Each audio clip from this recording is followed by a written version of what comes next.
You all got quiet faster than I expected.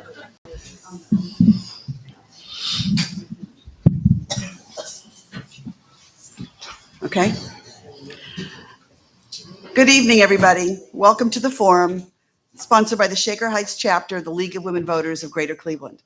I'm Meryl Simon, chapter chair. Tonight, our topics are the three candidates for the three open seats on Shaker Heights City Council, followed by a presentation from the Shaker Historical Museum about its request for a tax levy. Tomorrow night, we'll hold a forum featuring the 6 candidates for 3 open seats on Shaker Heights School Board, followed by a presentation about the school district's ballot request for an operating levy. The League of Women Voters is a nonpartisan political organization, which means we do not support candidates or political parties. We are devoted to educating voters.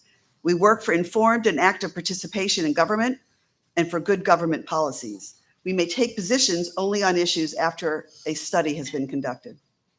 On the literature table outside, you can pick up our league materials, election information, vote by mail applications, and in addition, important information is available on vote411.org. Please consider supporting the league's programs with a donation. You can donate by following the QR code that'll be on the screen on the YouTube video. Before I introduce our moderator for tonight's forum, a quick review of the rules. We ask candidates and their supporters to refrain from wearing partisan items, such as campaign buttons, inside this room. Campaign materials may be placed on the literature table outside the auditorium. Each candidate must appear in person and at the time slotted for their race. No stand-ins are permitted. Each candidate will have equal time for opening statements, responses to questions, and a final closing statement. Time limits will be strictly enforced. Our timer will give the candidates a warning at 30 and 15 seconds and a signal when their time has ended. The candidates will share and pass the microphones, except not. We suggest that the candidates address the audience and not each other. Our audience may pose questions in writing. Audience questions will be reviewed by a committee for legibility, civil discourse, and to group and diversify topics before handing them to the moderator to pose to the panelists as time permits. We have volunteers distributing cards for your questions in the auditorium. Raise your hand if you want a card or you want to turn one in. You can also email your questions to shakerheights@lwvgreatercleveland.org. Again, that's shakerheights@lwvgreatercleveland.org, and we'll be monitoring those through the evening. Filming is not allowed in this room except for our official videographer. No one is permitted to post partial or edited clips of what happens during tonight's forum. And right now, we ask that everybody silence their cell phones. We ask that the audience remain silent so that everyone can hear all statements, questions, and responses. Anyone creating a disruption will be asked to leave. We have a limited amount of time tonight, and we want to make it useful to all. Now, I'd like to introduce our moderator for this evening. Lee Tucker is an assistant fiscal officer for the Cuyahoga County government and chair of the Greater Cleveland League's Cleveland chapter. She resides in South Euclid. Please join me in welcoming Lee tonight.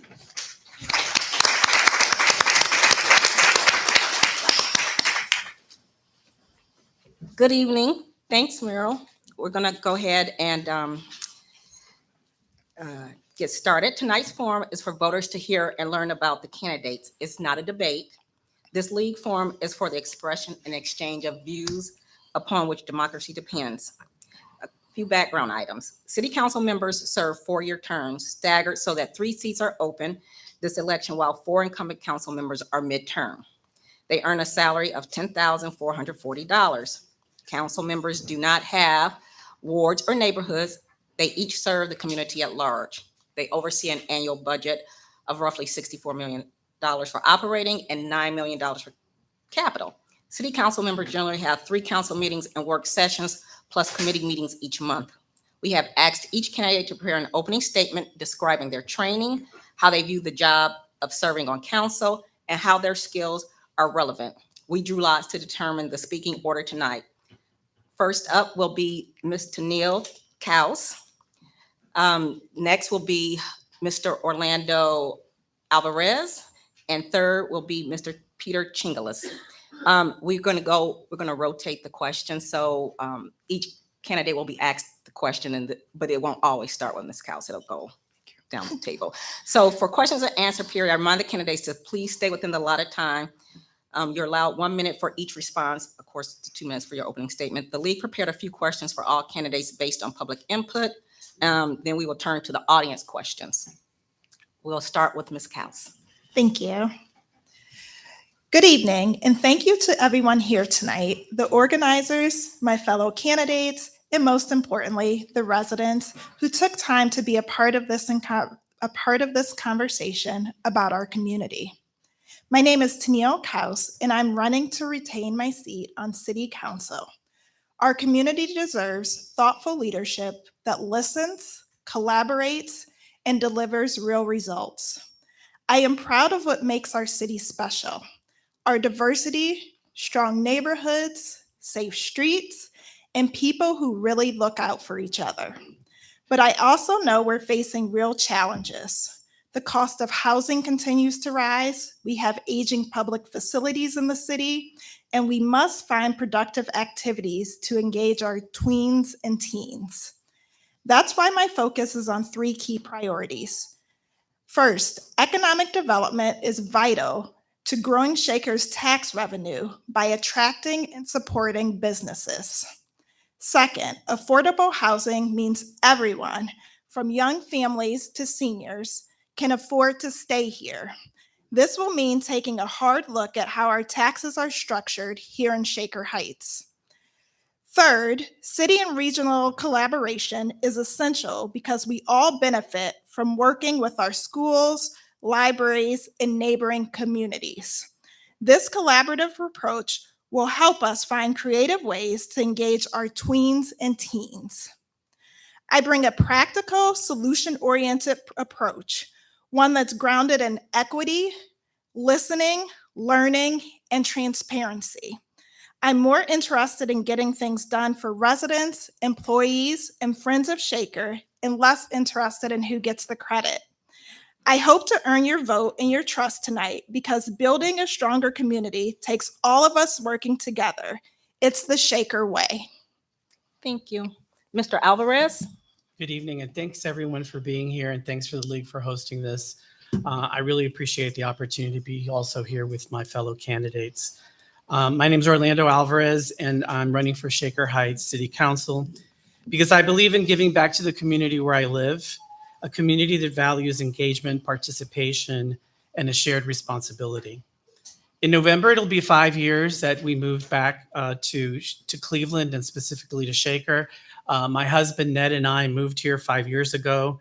We moved from Florida to live in Shaker because we wanted to be in a place where we knew the names of our neighbors, where our neighbors cared about who we are, where it was a community that cared about diversity and inclusion. And this is what Shaker is. In the world we live today, local leadership matters even more than ever.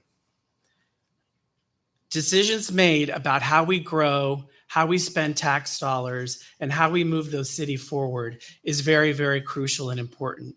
So the roles that we play will really make a difference in the lives of all the citizens of Shaker. I spent over 30 years helping organizations navigate complex challenges by listening carefully, bringing people together, turning ideas into action. And I bring a real sense of collaboration and transparency. I'm a very big believer in transparency. And I believe that everyone should have a voice in what we do and how we move the city forward. My priorities are clear: strengthening our neighborhoods, supporting local businesses, expanding opportunities for youth. And I want to bring the same collaborative nature of the work that I've done for over 30 years to the work that I will be doing in City Council. Expanding opportunities for youth is very important to me. Ensuring transparency in what we do and how we do and the decisions that we make. Thank you very much. Thank you. Mr. Chingalis? Good evening. My name is Peter Chingalis, and I'm honored to be running for Shaker Heights City Council. I want to say thank you to everyone here, including my fellow candidates and the League of Women Voters. I'm sorry, my screen went blank. We'll wing it. Um, I have lived in Shaker Heights for 6 years and called it home. My wife is a teacher currently at the middle school. She has been here for 18 years. When we moved here, we chose this community because we know that it is a community that believes in education, in diversity, and community. Professionally, I'm a risk modeler for a very large insurance company, which means I specialize in trying to figure out bad things that could happen using data and computer modeling. I want to take some of the approaches that I've learned doing that kind of work, that data and risk and finance, and put it to work here in the city. I am running because I believe that Shaker should remain a safe, affordable, and welcoming community. And I believe that we can do that in a way that's, values transparency, collaboration, and listening. I look forward to working with my fellow candidates and hearing from all the residents here and hopefully making our city a better place. Thanks. Thank you.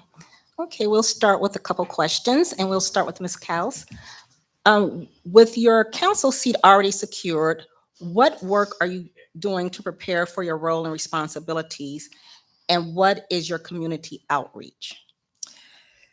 So I've throughout this campaign and previous to the campaign, I would say even starting last year as being on city council already, it's always important for me to hear from the residents.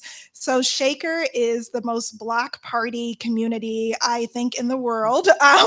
And so every week we have wonderful staff at city council that send us a list of block parties. I mean, we have over 200 block parties a year. And so getting to as many as those as possible is important to me. I also host meet and greets. I've also been very engaged with Issue 51 and going to a lot of their events and things like that.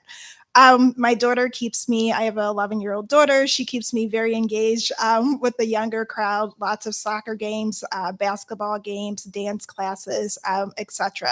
So getting out and hearing from the residents, and then also, of course, council meetings where residents are also always welcome to ask questions. And so staying engaged through talking with residents. Thank you. Mr. Alvarez, would you like me to repeat? No, that's Okay. fine. One of the most interesting parts about deciding to run for office was the opportunity to get out and get to meet the community. I had to collect signatures to get my name on the ballot. And I collected almost 400 signatures. And in that process, I really had an amazing opportunity to understand what was really going on and feel the pulse of the community and get a sense of what's important to folks. I'm sure we'll be getting into some of the issues, but obviously top on people's lists were the Lower Lake issue. Traffic abatement was another big issue. Recreation and the younger community and what we're going to do to facilitate engagement with the younger community. So that has given me a real opportunity to reach out and talk to the community.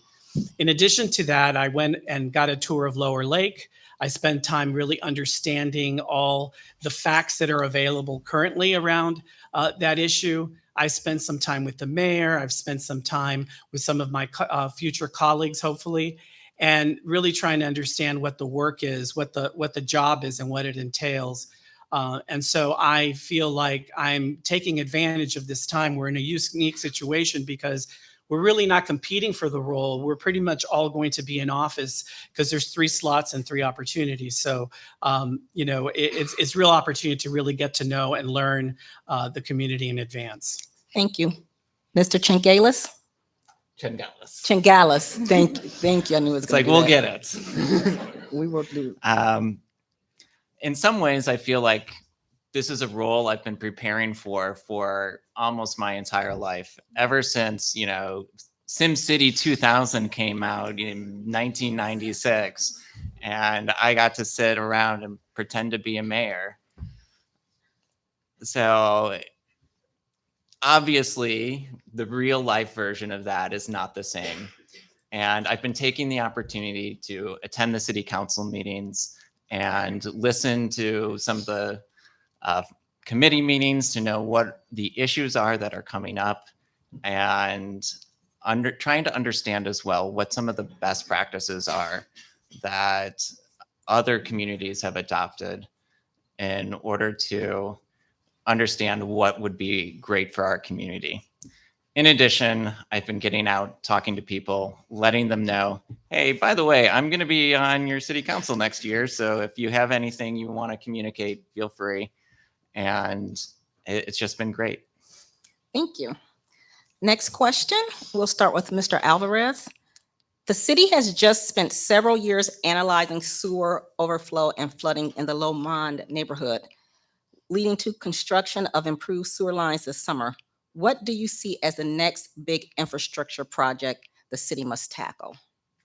I think the part, obviously the lake is going to be a real big issue in terms of what happens to the infrastructure, particularly because it's a very emotional issue about Lower Lake. I think it's really important to get the facts out. One of the big concerns that I've been hearing from the community is, how did the decision evolve over time? Apparently it was represented that the Lower Lake would be safe, that it would be reconstructed and the dam would be replaced. But then recently, obviously, it was announced that the recommendation that it be drained and eliminated was announced. And that has caused a lot of consternation among the community. Particularly, I think it's important around transparency and understanding how that decision evolved over time, and how did we get from where the representation by the sewer district was before and where we are today, and get the facts out to the community. Thank you. Mr. Chingalis, did I do that right that time? It's like you're getting so close. Oh, by the end of the night, I'll have it down pat. Infrastructure obviously is very important for a city because it's what binds us together. And I think that we think in terms of brick and mortar, but there's also like a social infrastructure. Like, how do we get people together? How do we form connections? And what are the things that we can build in our city to get us that social infrastructure? I think that it's probably going to be along the lines of biking, bike lanes and things like that, improving the Lee Road action plan and that corridor, but also keep on improving our recreation facilities. Thank you. And Ms. Kaus? Thank you. So a lot of important topics brought up. And as it was stated originally, we usually have about $9 million in our capital budget for massive infrastructure type of repairs. Shaker, as you all know, if you live in a Shaker house, you have an aging home. If you have an aging home, you know we have aging infrastructure around the city, correct? And so when I think about the lake is a very important topic, but when your basement is leaking at 3 a.m. because the sewers aren't right, you somehow might magically forget about the lake in that instance, in that moment. And so, we just, our fire station number 2 needs replacements. Our police station, if you don't know, it has water leaking in it. So there's some like huge infrastructures that we have to do, improvements that we have to do. And one of the things that I really value is taking care of our employees because they do such a good job for the city. So thinking about that aspect of infrastructure too is very important to me. Thank you. Let's try this again. Third question. We're going to start with Mr. Chingalis. Perfect. Oh, wow. 3 times. Okay, great. Can you explain the city's budget process and priorities? It's like, not really. It's like, I understand that the way the budget typically works is like the city departments kind of put together their their requests, their asks, and it goes through like the city administrator to put together a budget book. And then that goes to the city council, where we can kind of review the requests and put our idea of what we think some of our priorities should be. So this is obviously a topic I'm looking forward to learning and better understanding, in the next couple of months. Thank you. Ms. Kaus? So he's got it pretty right. That's the nuts and bolts of the process. And I went through it for the first time last year. But I think it's important for residents to understand and note in that process, we will approve a budget at the end of the year for operating expenses for the following year. However, things happen. I'm going to say things because I don't know if we're allowed to say the other word. Things happen. And so, throughout the year, we're adjusting budgets, some things. We're so excited about our compost program, but it is way over budget because we have so many users, which is awesome. But then we have to make adjustments and figure out how we're going to balance it. We're not like DC. We can't print more money. So we have to figure out how to balance it. Inflation is huge right now. So that's putting a damper on our spirits and our budget in Shaker. And also, once again, I believe in taking care of our employees. We just are completing up all the union contracts. And to get our employees on parity with other cities, we gave solid raises. And so we continue to adjust, but to continue to provide services for residents. Thank you. Mr. Alvarez? I guess the way I would answer that question is obviously I'm going to find out more about that process and how it works as I get into the role.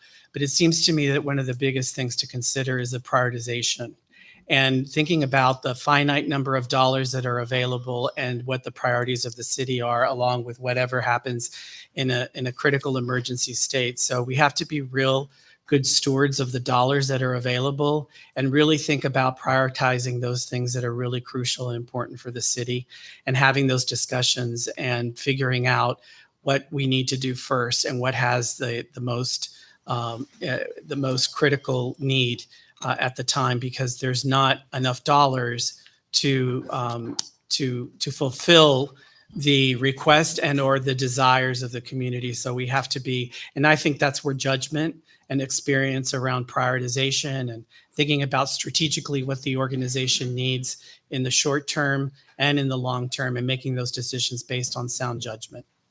Thank you. Next question, we'll start with Ms. Kaus. Will you ensure all full-time workers at Shaker Heights government have a living wage? Yes, I think I've talked a lot about our employees and coming out of union contracts. That was very important to me. Other things that I championed through the union negotiation, I think a living wage is appropriate and great. I also championed paid paternal and maternity leave for our employees. Time away with new babies are very important. We expanded our definition of family recently for bereavement leave. We also implemented the Crown Act, allowing for employees to wear natural hairstyles recently in the ordinance. So a living wage is important, but a lot of times it's also intangibles in individuals' jobs too that make a big difference. And so ensuring a living wage and also intangible benefits, I think, is extremely important and a way to retain employees. Thank you. Mr. Alvarez? Can you repeat the question? Sure. Will you ensure all full-time workers at Shaker Heights government have a living wage? Yes. Okay. Good enough. Thank you. Mr. Chingelis?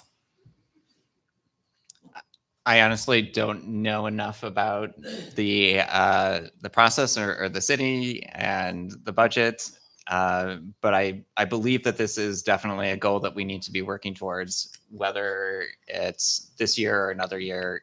Yes, we will work towards living wages. Thank you. Next question, we will start with Mr. Alvarez. Do you have any family, friends, or colleagues that are union members or work for hourly wage or are LGBTQ in community?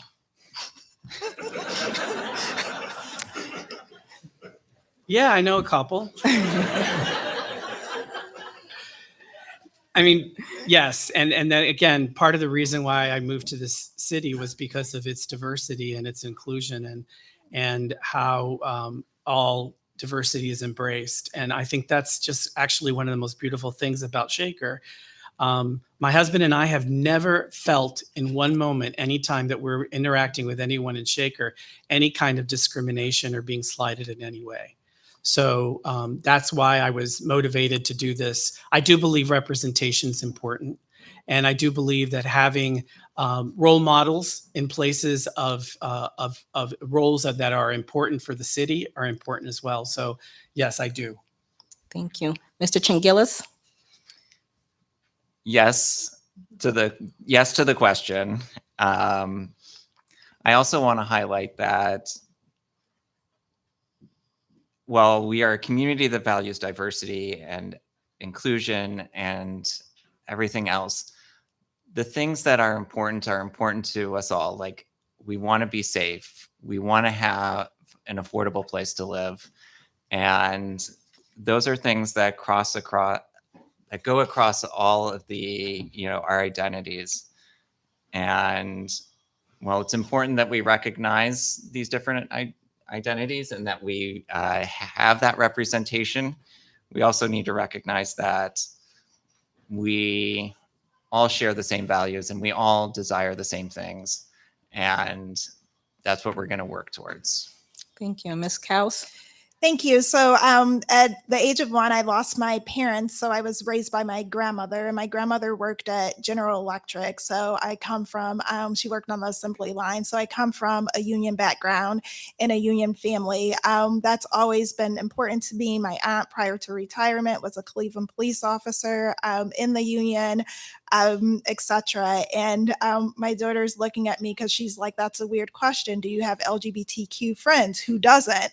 And so, yes, it's a different generation. And so she's like, why would anybody even be wondering that question? But yes, our family has friends that are part of the LGBTQ plus community.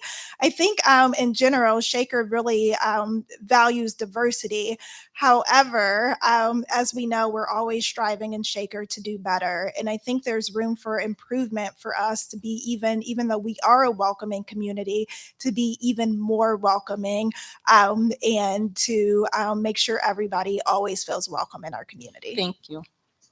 Mr. Chingilis, we'll start with you. How do you feel about DEI? So we'll expand this: diversity, equity, and inclusion. I think, as we just spoke in the last question, that these are important values and that these are things that we need to work towards, and also recognize that diversity and equity and inclusion, we all bring these different ideas, but we all desire the same kinds of things at the end of the day.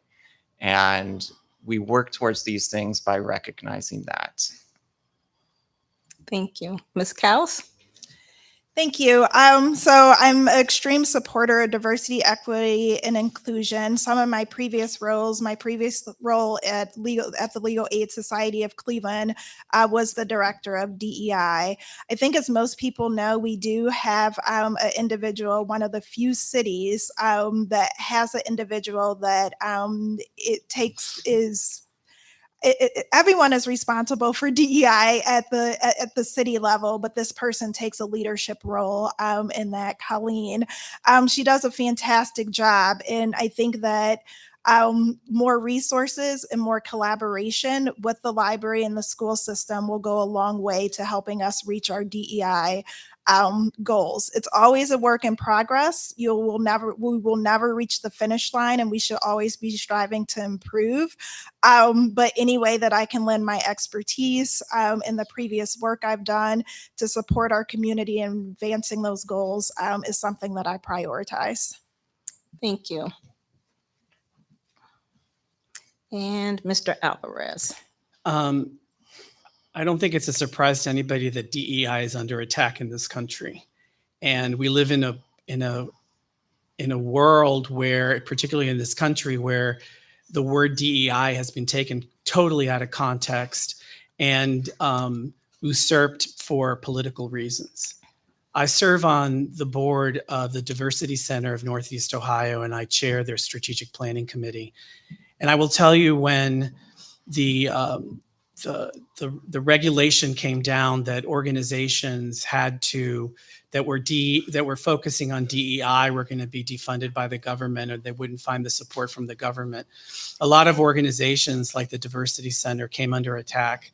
And a lot of the support that they had from the community, particularly corporations, I was shocked how fast corporations capitulated and started changing names and getting rid of DEI and trying to figure out how to navigate through these very kind of difficult waters. But I fully support DEI, and I think we should keep using the term DEI. Thank you. Next question, we'll start with Ms. Kaus. How do you feel about the Pledge of Allegiance, the statement with liberty and justice for all? What does that mean to you? For me, it means a statement that is full of promise and full of ideas. I don't think we as Americans, or we as Shaker Heights even, have quite reached that liberty and justice for all finish line. I am a licensed attorney by trade. My day job, I work in the public housing sector. And, there's income discrimination, there's lack of resources for in the justice system. Money matters in the justice system. And I don't know if I would classify that as justice for all, when if you have a bigger checkbook, you have a better justice system through attorneys and different things like that. So I think it's one of those things we continue to strive for. I do think, and I'm excited to say, I think Shaker is further ahead than America in general, which I don't know if that's a high bar to pass right now, to be honest with you. But we still have a ways to go in Shaker, and I know we're all working towards that goal. Thank you. Mr. Alvarez? I think it's an aspiration. I think this country was built on the idea that we had this aspiration of who we wanted to be and what we wanted to do as a country. And although we have a long way to go, and in some ways we've taken steps backwards, but I think I'm hopeful. I'm hopeful for the future. I'm hopeful for the opportunity to do the work, whether it's locally here in Shaker or on a broader basis, trying to make a difference. People who are stepping up to run for office in a very difficult time, I think, is an admirable thing to do. And I do believe that we just have to continue to talk to each other, continue to follow the rule of law, continue to adhere to the Constitution, to adhere to the Charter, adhere to the things that really guide us as a country. But again, I think it's an aspiration, and I think we should continue to strive to achieve it. Thank you. Mr. Chingel, jealous? Gosh, I'm back to that again. Can you, one more time, I'm sorry. Please, pronunciation of your name. I don't want to butcher it anymore. Yes, please call me Peter. Liberty and justice for all. I think that, yeah, like my fellow candidates have mentioned, like, this is an aspiration, and this is something that, a foundational American value. And how can we take these foundational American values and apply them to our city? Like, where do we see in our city that maybe justice isn't being served? Where do we see in our city that maybe we're not as free as, we claim to be? Where, can we identify those areas, and can we make them a priority to say, can we go back to these values, and can we make sure that, we're living them here in Shaker Heights? Thank you. Next question, we will start with Mr. Alvarez. What hobbies or interests do you have that informs what you like to see as far as improved recreation facilities? And how would you prioritize those items in the proposed recreation plan? Yeah, I think, I've observed and I've heard a real need for figuring out what we do with kids after school. This community is very rich in terms of its resources, in terms of the diversity of thought. We have a real disproportionate share of highly educated people. We need to figure out how we connect the dots between those resources that we have in the city and how we make a difference for the youth in the city. There is a real need to find ways to engage the younger community, figure out ways to provide educational opportunities, work development opportunities. And I think that in my opinion is that as we look at the recreational plan, it's not just about a new pool or a new tennis court. It's really about how do we lift the entire community, and then how do we prioritize the work so that everyone can be included. And I do believe that we have a huge opportunity with the youth in Shaker. Thank you. Mr. Chingilis?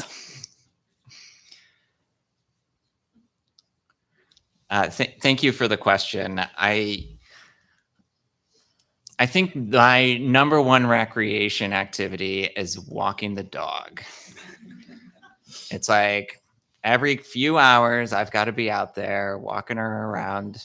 And I think that for me, recreation is not necessarily a place you need to go to. It could be stepping outside your door and making sure that you feel safe doing that, and being able to feel safe walking down the street or letting your kids outside to play in the front yard. We have, so many assets in our city that aren't just, we need a pool, or we need so many courts, or we need these things.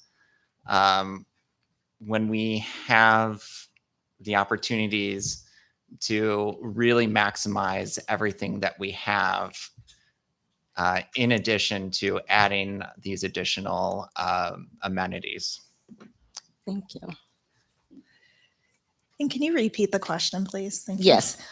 What hobbies or interests do you have that informs what you like to see as far as improved recreation facilities?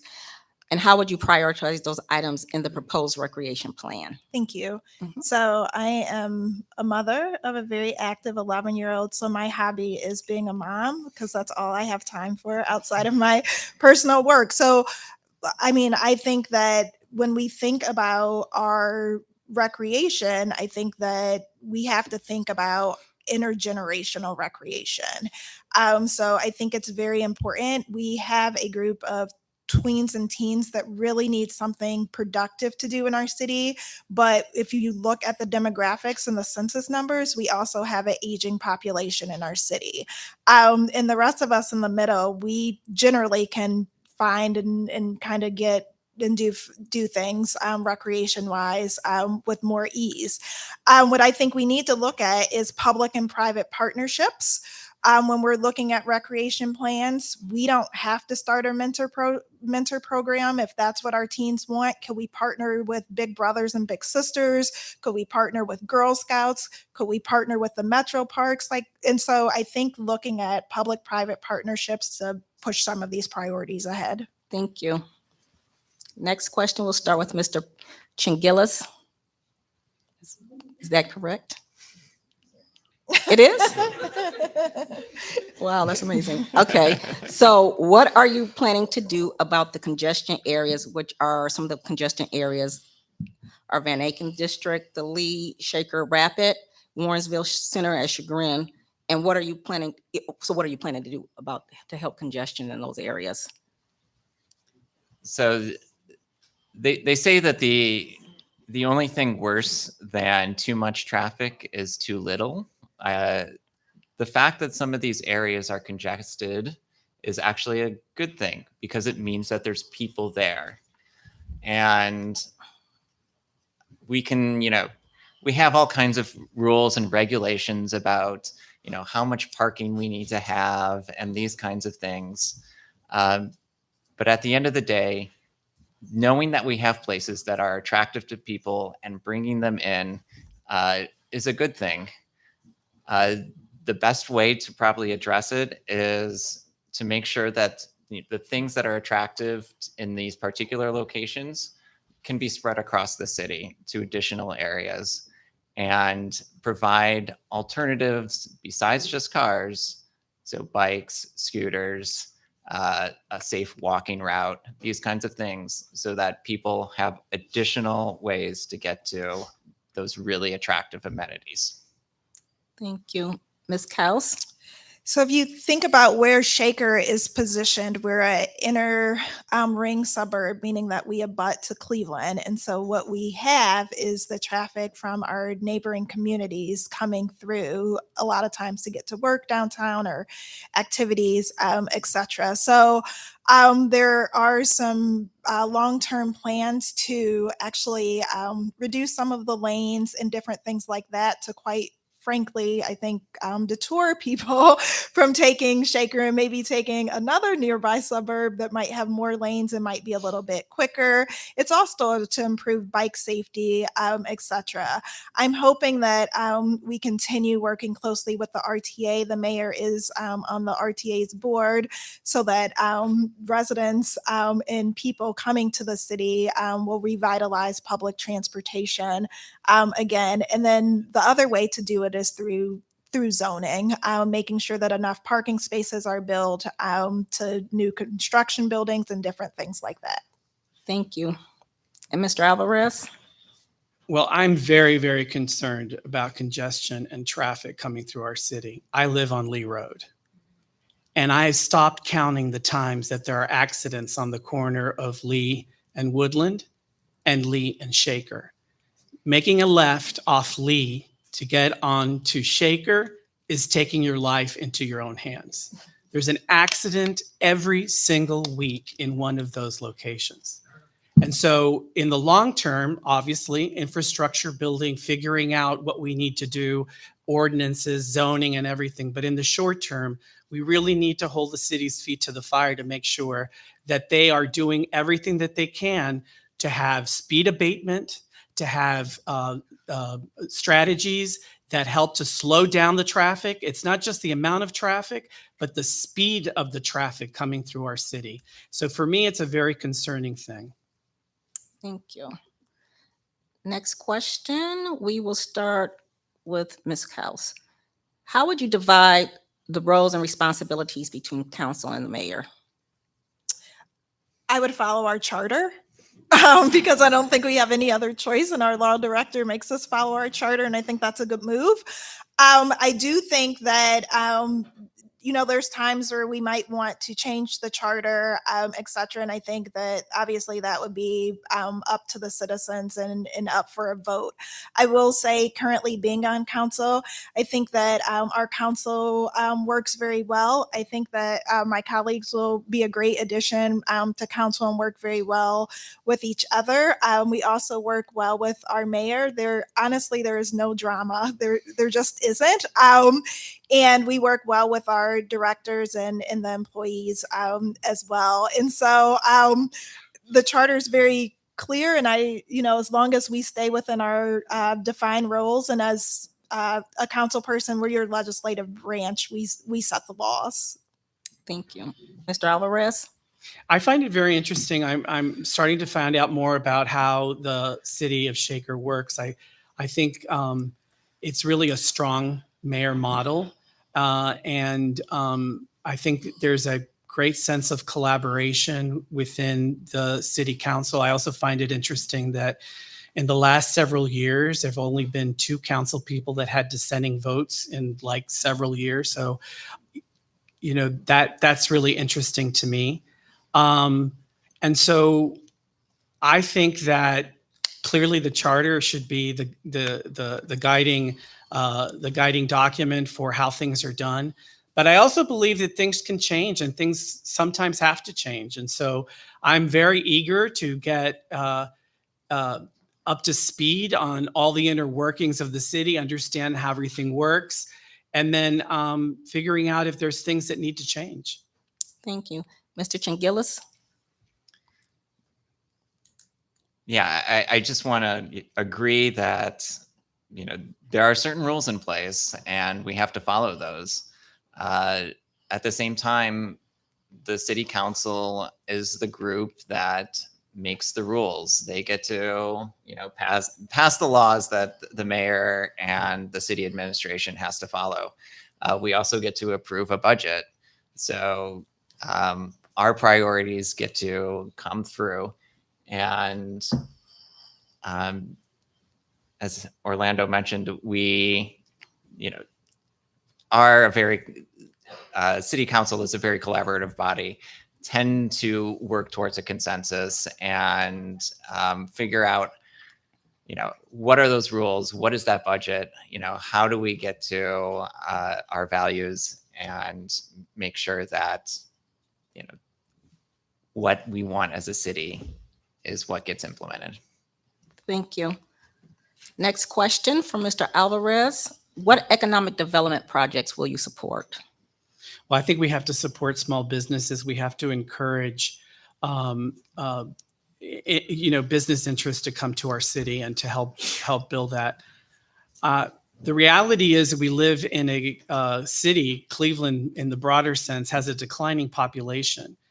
And although Shaker is one of the beacons of the greater Cleveland area, we're really in some ways competing with other cities for business, for attraction to our cities. And so I think it's really important that we think about how we can support not only the growth of existing businesses, but also how do we attract new businesses to the community so that we can continue to thrive and promote, job growth, workforce development. I think that's really important. How can we, along with growing businesses, how do we build, opportunities for a workforce, and really, really the idea being that we have to make sure that there's economic opportunity for the entire community. And so working towards that is really important. Thank you. Mr. Chingilis. Thank you. Thank you.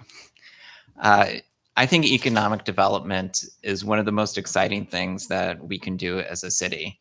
And I think that our priorities right now need to be, how do we make sure that the projects that we've already undertaken are successful?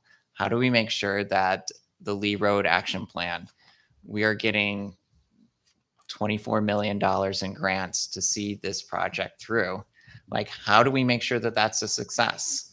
And the same thing around Van Aken with the Arcadia project and the projects around there. We need to make sure that those are successful. But at the same time, we can't limit ourselves to just, a few places. We need to make sure that economic development can be spread throughout the community. And we need to look at some of the roles or some of the rules that we have in place to make sure that we're flexible and that there is opportunity throughout the city. Thank you. And Ms. Cowles? Thank you. I'm a strong supporter of the Lee Road Action Plan. I'm excited to see that plan come to fruition soon. I think that plan is going to really support our Moreland and our Lowmont neighborhoods. And some of the Lee Road Action Plan, a lot of the Lee Road Action Plan is about equity in our community. And so making sure that we have strong neighborhoods throughout our community is something that we should be valuing and pushing forward. Another thing that I think is really important to economic development is making sure we are at least stabilizing or growing our population in the city of Shaker. And so if you bring in businesses, but there's no one to eat or shop at those businesses, it's not extremely helpful long term. And so, I'm a supporter of different price points for the housing market. So we know the Ray building is a high price point. Arcadia will be have some affordable housing units in there. So, thinking about our population and thinking about how we grow economic development hand in hand, I think is key. Thank you. We have time for one more question. And the last question, we'll start with Mr. Chingilis. The question is, how would you address the aging of the Shaker Heights residents? I think that this is a challenge that our whole community is facing, or not just, Shaker Heights, but Cleveland as a whole, and even as a nation. We're getting older. I recognize that. I think that the most important thing that we can do is just make sure that we have opportunities for residents, no matter what their age, to stay here, to live here, and to find a community here. So something that's affordable and safe, or so that adequate housing, adequate recreation, and opportunities for building connection, not just with other aging residents, but intergenerationally. Thank you. Ms. Kaus? Yeah, so I agree. I think that cities across America facing this issue. And so I think being able to support our aging population, those that want to age in place in their home, and have resources available to them, maybe grants, low interest loans, to be able to modify their homes. I think building homes with new construction that are either ranch or universal design in Shaker would be something meaningful and helpful as well. And then I also think helping our residents in Shaker who would like to either transition to like assisted living or long-term care facility, but stay in Shaker, do we have those opportunities for them here as well? So Shaker is a community for all. And so whatever type of housing you're seeking, we should be able to have something available. We know that's not the case now. And so that is why that is one of the primary focuses of council, is looking at how to help people age in place. Thank you. And Mr. Alvarez? So my background's in healthcare. I worked as a strategic planner in healthcare for over 30 years. And so healthcare is particularly important to me. And I think it's important that we look at our community and figure out not only access to care, but as seniors are aging, do they have access to appropriate housing? Do they have access to appropriate care and connection to, not only healthcare, but also their social needs as seniors.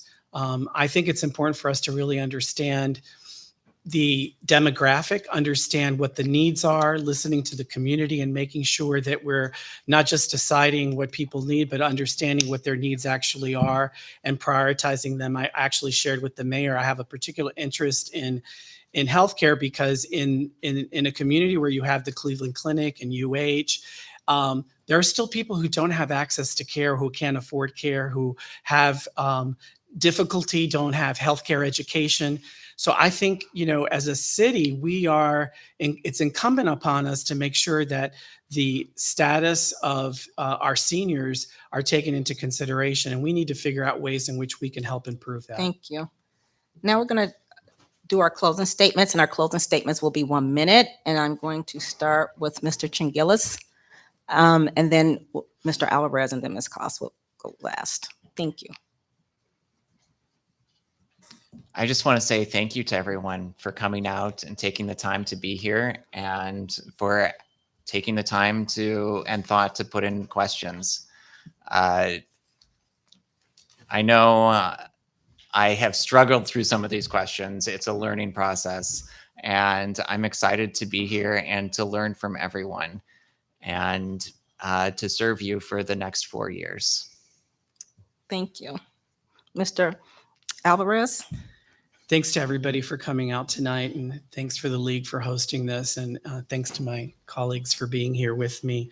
I'm running for city council because I believe in the strength of our community, and the strength of our community comes through open and honest communication and representation. We have a lot of challenges ahead of us, and I think that being able to use some of my experience to bring to bear the difficult decisions and prioritization that the city has to engage in is something that I really want to do. I believe in listening. I really believe in spending time understanding what the community needs are and making sure that that informs the decision making as part of my role as council person. So I'm really excited about this opportunity. I welcome all of you to reach out. I'm really excited about being able to get to know the community more and to be able to represent them. Thank you. Ms. Kaus? Thank you. I echo the sentiments of thanks for everybody being here and for the league, as always, hosting a wonderful and thoughtful event. Being on city council has been the privilege of a lifetime for me, and to serve the city of Shaker has been just, as a young girl, it's something that I couldn't imagine that I would be sitting on the stage. And so with that gratitude in my heart for you entrusting me for about a year and a half, asking for your vote on November the 4th, as well, to entrust me for 4 more years. Shaker, as you know, is an extremely special place. If you want to raise your kids in a small community that values diversity, equity, inclusion, that has strong schools, that they can knock next door on their neighbor's house if you're at the grocery store and they need help, Shaker is the place for you. If you're single and want to go to the Van Aken district and have a drink, Shaker is the place for you. So to be able to serve in this special community, once again, has been a privilege of a lifetime, and I thank you. Thank you. So this concludes our time for the city council race, and I want to apologize to Mr. Chingilis. I said his name probably, if I asked 15 questions, I said it 15 different ways. Can you please, so that the audience knows your pronunciation of your name, can you please help me out one more last time? Peter Chengelis. Gellis. Thank you. So we apologize that if we couldn't get to all of the questions that were asked this evening. Thank you. They were all wonderful questions. Thank you, candidates, for participating this evening. You're free to talk with people in the hallway. We're going to take a short break so that we can set up for the next, the second part of the program, which is about the Shaker Historical Museum levy. And so you got about, probably take 3 minutes in case you have to take a bio break, everyone. Thank you.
If we can bring everyone back into the auditorium, we're going to get started. And before we start with the second half of the program, we're going to have the Deltas come up, and I'm going to have Councilwoman Meredith Turner come up and introduce her sorority. And County Councilwoman Meredith Turner. Thank you. Good evening. Good evening. I used to be a teacher too. My teacher voice now.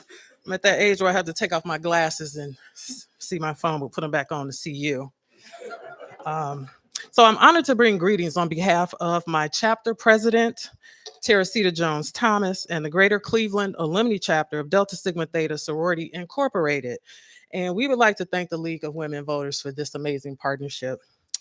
For those who may not be familiar, Delta Sigma Theta Sorority Incorporated was founded on the campus of Howard University, January 13, 1913, by 22 visionary collegiate women committed to the ideals of sisterhood, service, scholarship, and social action. Our very first public service act was participating in the Women's Suffrage March on March 3rd, 1913, boldly advocating for a right that so many of us now exercise freely for now. That act of courage defined who we are as Deltas, women who see civic engagement not as an option, but as a responsibility. So that legacy of social action continues to inspire my own path in public service, guiding the principles of sisterhood, service, social action. And they mirror the values that have shaped my own journey. For those of you who don't know me, as Lee mentioned, I do have the honor and privilege of serving as your Cuyahoga County Councilwoman. I'm also still in the neighborhood, Onaway Ludlow area. So it's always good to be back home. So the councilwoman mentioned economic development, and I just want to have a shameful plug that in my current role as finance and budgeting chair and vice chair of economic development, I was able to earmark $1 million in county funding toward the Lee Road narrowing and revitalization projects. So yeah. So on behalf of my president and my chapter, again, thank you for being here, staying engaged, and keeping democracy alive through your participation tonight. So that's it. Thanks, Lee. Thank you.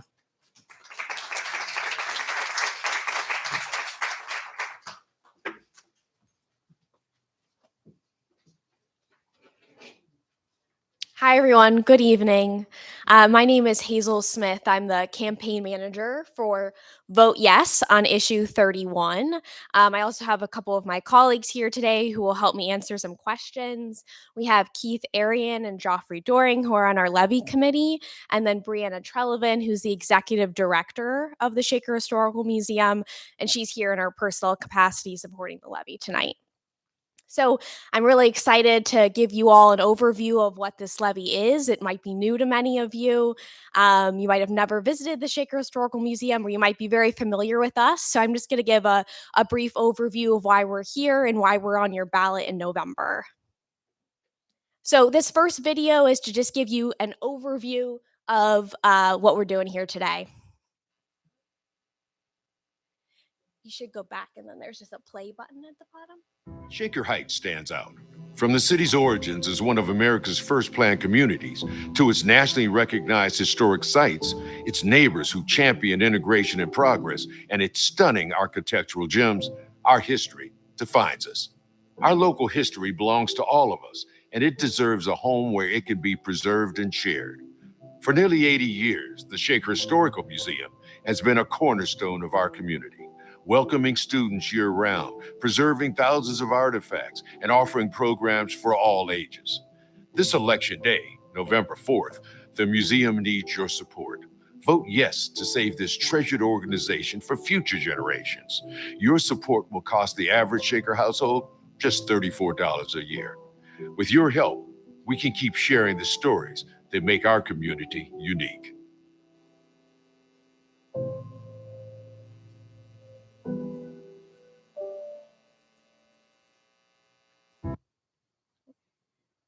Okay, so as a quick overview, I just want to give a sense of what you'll actually see on your ballot come November, whether you're voting by mail or in person. So there's two things just to point out. The first is that this is a 0.3 mil levy. So that might be the smallest levy you've ever seen on your ballot. It's $11 per year per $100,000 of value. So if you're curious, that comes out to about $34 to $36 for the average Shaker household. So it's a very modest amount that will change the complete trajectory of this organization and our ability to provide meaningful benefits and services for future generations. Uh, Also, I want to point out that this is a 5-year renewable levy, which means we know this is new to many of you as Shaker Heights residents. We want to make sure we're accountable and transparent for you. And so in 5 years, we want you to ask us hard questions about the progress that we've made on the goals that we're going to share today of what we can do with these levy dollars and assess as a community whether you want to continue supporting us if you pass us this November. So 5-year renewable levy, and only $11 per year per $100,000 of value. So that just will be on your ballot. And now we'll go into a little bit more context about the museum itself. So, in case you're not familiar with the museum, we have been in this community for almost 80 years. We're really a cornerstone and partner in this city, preserving and sharing our local history. A quick overview of the services that we provide: we have a robust collection of thousands of artifacts, both photos, everything to 2D to 3D artifacts, from indigenous history all the way to present day. And they're often showcased in our free exhibits. We're a free museum. Anybody can walk in anytime and see our exhibits on display. On our second floor, we have a local community art gallery where we showcase work from a local artist. And we also have a temporary gallery where we showcase new research and work we're doing to dive more into ever evolving Shaker Heights history. We also have year-round educational and community programming. We welcome hundreds of students a year for field trips. Just a couple weekends ago, we hosted Apple Fest, which is our big annual event. We welcomed hundreds of families to the museum to interact in programming and our local history. Uh, and we are great partners with the school in welcoming students to come and engage in their history. We think it's so important that kids see the history that's right in front of them, that's so tangible that they can see it in their own neighborhoods and then be able to apply it to a national context. And we're also great collaborators with the city of Shaker Heights, the library. The library has its own history section, and with the schools on various projects, providing historical research and context on all sorts of things. You might have seen a picture go through, but on a recent project that we collaborated on was the Warrensville West Cemetery, which you might have seen a small cemetery packed behind Heinens, and we're working to revitalize it with the city of Shaker Heights and the library. And we've hosted walking tours there to learn about that history. So that's just one example. So that's what we provide today, but what would change if we pass this levy?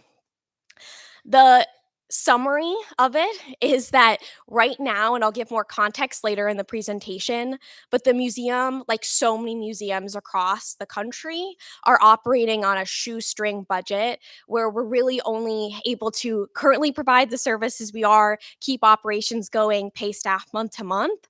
And there's long overdue projects that the museum needs addressing.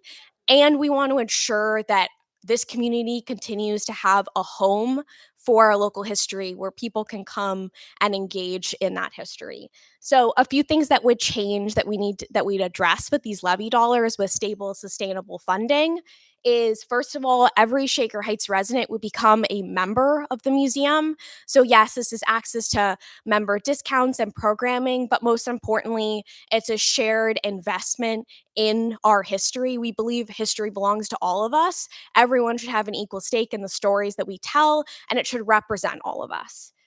The second is increased outreach to the Shaker schools. A lot of people know the Shaker Historical Museum because they visited on their third grade field trip. If you've long been here in Shaker Heights, we want to expand that through all of Shaker schools from, not just going in elementary school, but you also go in middle school and high school. Or maybe students don't come to us, but we provide curriculum planning where we know budgets are tight. Not everyone can always come to us. We go to the classrooms themselves. We have so much potential to do that with more funding.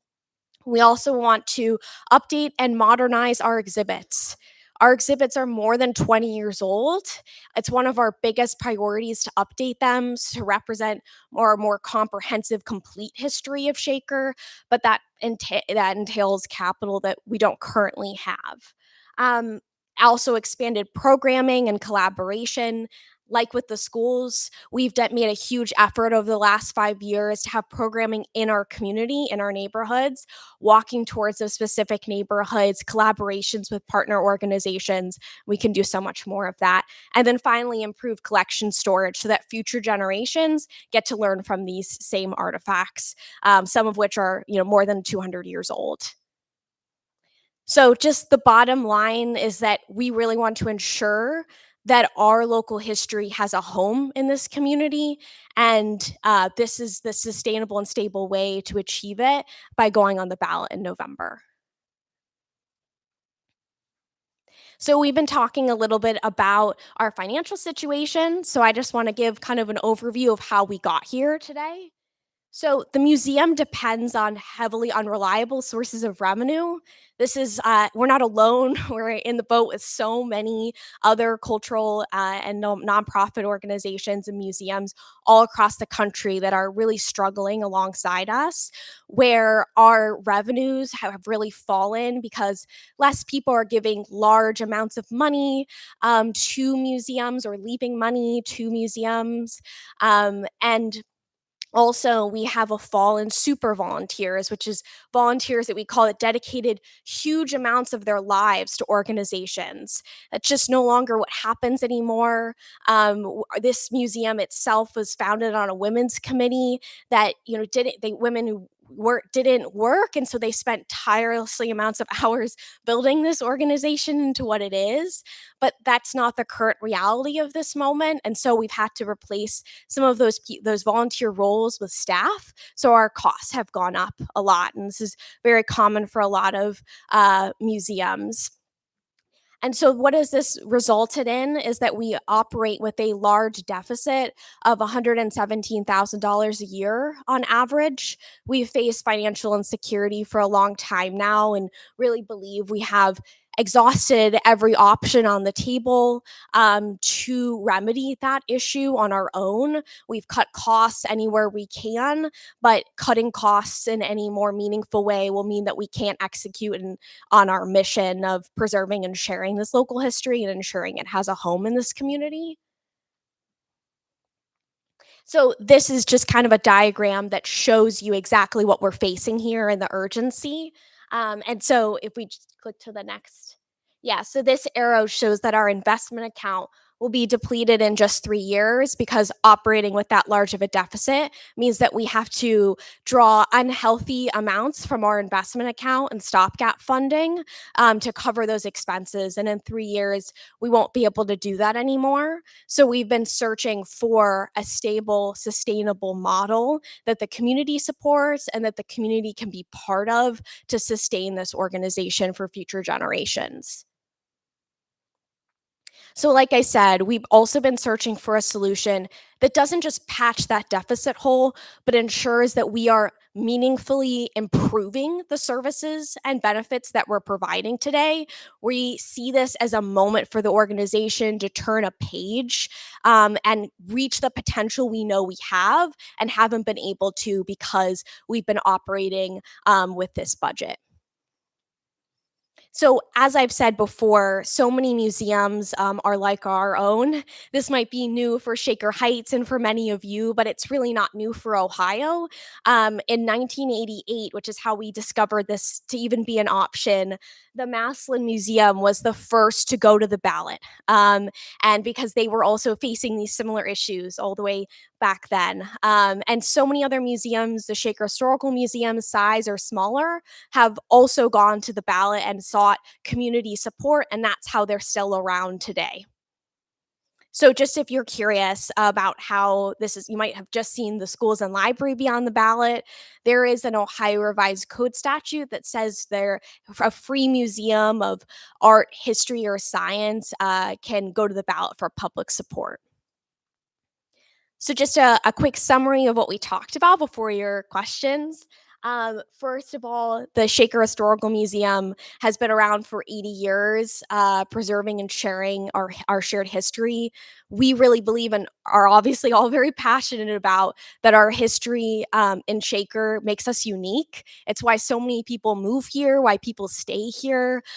We have such a diverse history of when we've led in national moments, and we really don't want to lose that and lose that independence that we have as an organization to tell the stories that we tell.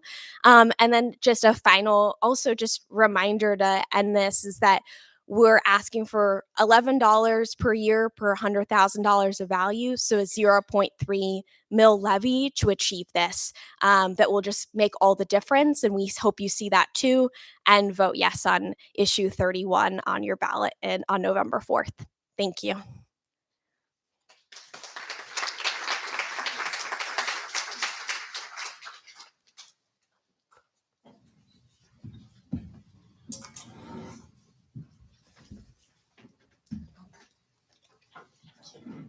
Good evening again.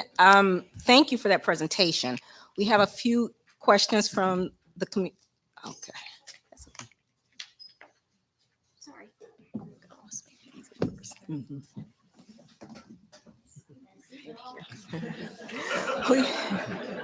We have a few questions for the museum from the audience. Which community members do you see coming to the museum, and how will you attempt to draw all community members? Yeah, thank you for that question.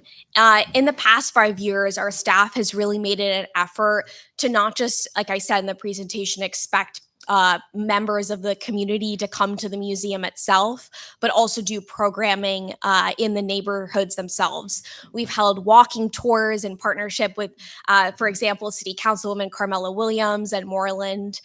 We held exhibits where we're not the ones telling the stories, but we welcome other groups too. During Juneteenth a couple years ago, we did an exhibit with the African American Quilt and Doll Guild, where they put on the exhibit and told their own stories.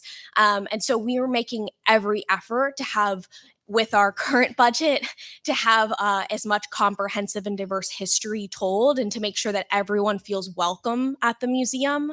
But we believe we also have so much more potential to grow in this. That's partly why we're going on the ballot, is that our ability to reach residents has been limited by this budget that we're operating with.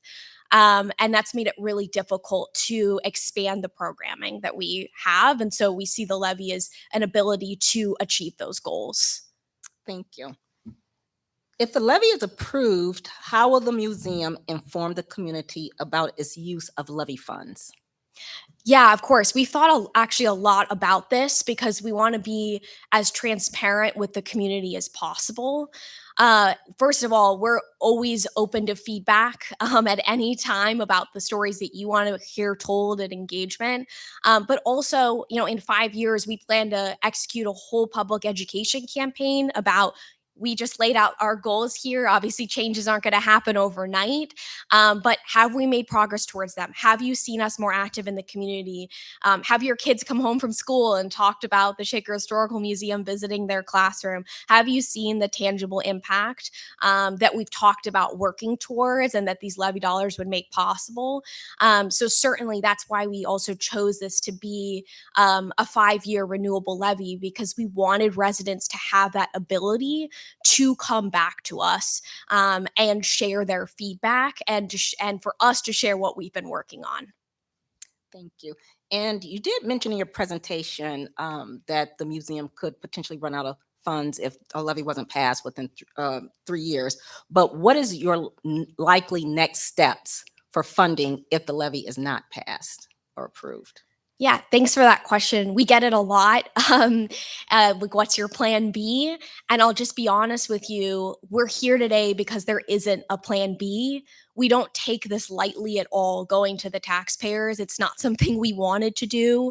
We know taxes are high in Shaker. Even though this is a very modest amount, we still know it's another tax.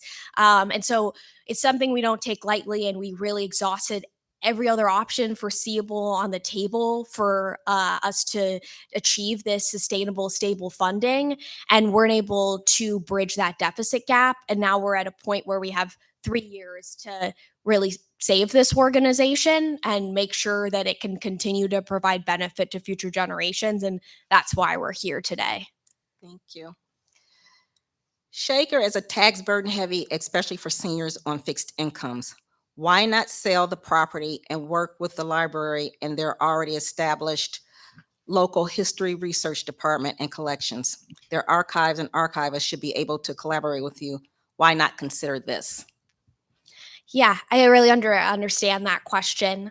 I think the first thing I'll just share, in case not everyone's aware, is that the Shaker Historical Museum has a partnership with the Ohio History Connection, which is a organization in Ohio that oversees and helps support a lot of museums in the state of Ohio. And so the partnership we have with them is that we are an independent museum. We manage our own collections. Our staff are independent, but we do lease the property that we're in from the Ohio History Connection for $0, but they do own the house. And so vacating the property would mean changing that partnership that we really value. They're great partners to us. They provide us expert knowledge, help with maintenance. Right now we have a great partnership with them. And the only thing I'll add about the library, and we've talked about this. We're great. Megan, if you know her at the library, is on our board. She's a great partner to us. But we want to do more than be a research library. We see the museum as a community gathering place to talk about our history, reflect on it, for people to learn about parts of our chapters of their community that they might never have known about, to bring their kids to summer camp. Like, there's so many things more that we provide, that we want to continue to provide, that we don't think we'd be able to if we were partnered with another organization. Okay, Can I add something sure. to that, please? Excuse me. We also have an extensive collection all over the museum that if we no longer had that building, the question is, what would we do with all those items that we have up on the third floor in our exhibits that we have all over the place? That really is the history of Shaker Heights. Again, we partner with the local history librarian, Megan. And so we're kind of both do the similar things, but we're mainly the repository for Shaker things, whether it's the Shakers from the 1800s up to modern day Shaker Heights. Thank you. And can you describe what steps your group took in working with other taxing bodies to seek assistance and help in meeting your financial shortcomings? And if you sought out perhaps grant funding from different organizations?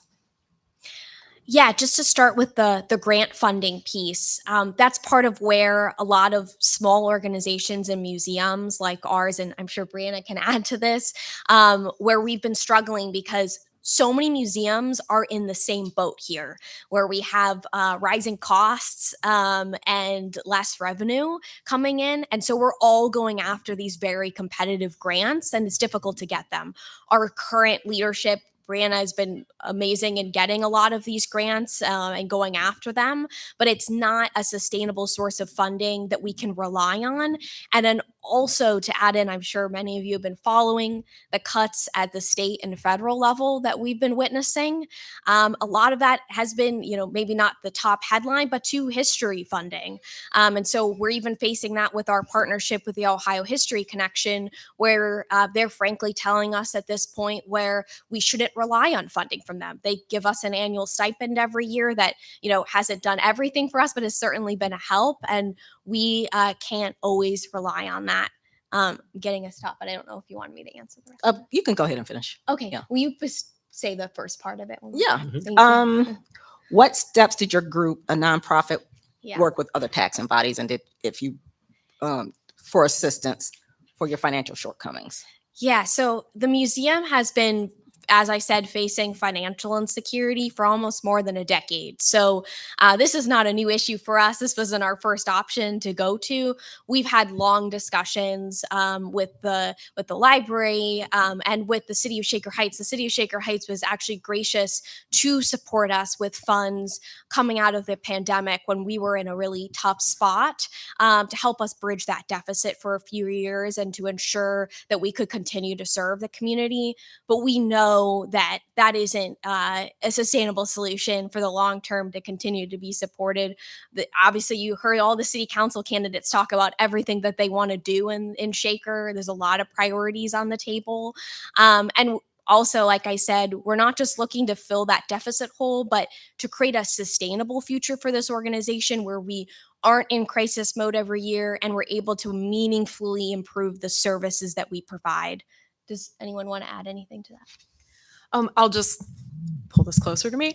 To add a little bit about grants, I am 1/3 of the staff at the Historical Society. So we're very small, and we wear many hats. And so we don't have a dedicated grant writer or a dedicated development director.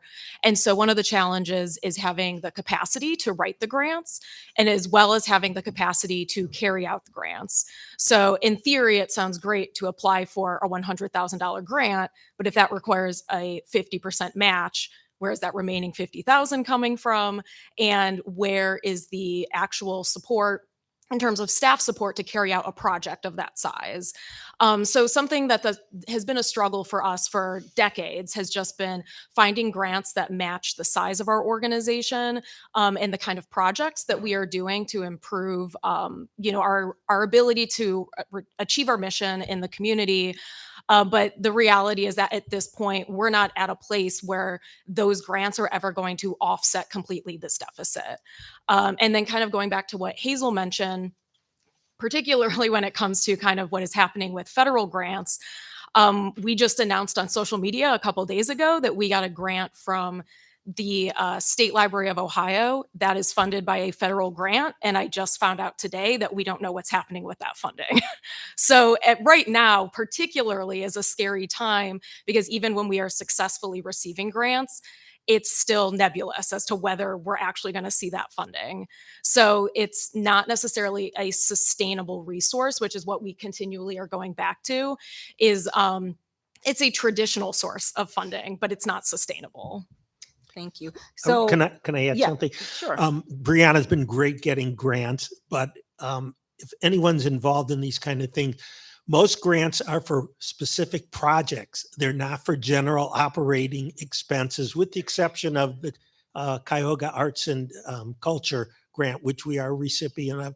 We have been for the last 12 years since it started. So that's kind of the challenge. Yeah, it'd be great. It's great to get grants, but if the lights aren't on, what good is the grant? And that's really what it's all about for us. Thank you. So one of the things that you mentioned was what you saw as your future audience, but who is currently visiting the museum right now? Who are the community members and the So most audience? of our visitors are from the immediate area. So we do collect zip codes. So very largely Shaker Heights, Beechwood, Cleveland Heights, the immediate vicinity. We don't necessarily collect at a neighborhood level. I know Shaker Heights is very much into the neighborhoods. So we don't know specifically what neighborhoods our visitors are coming from. But we are aware. We had actually done a survey, I want to say maybe in 2021, shortly after I started working at the museum, to kind of get a sense of what community members were familiar with the museum.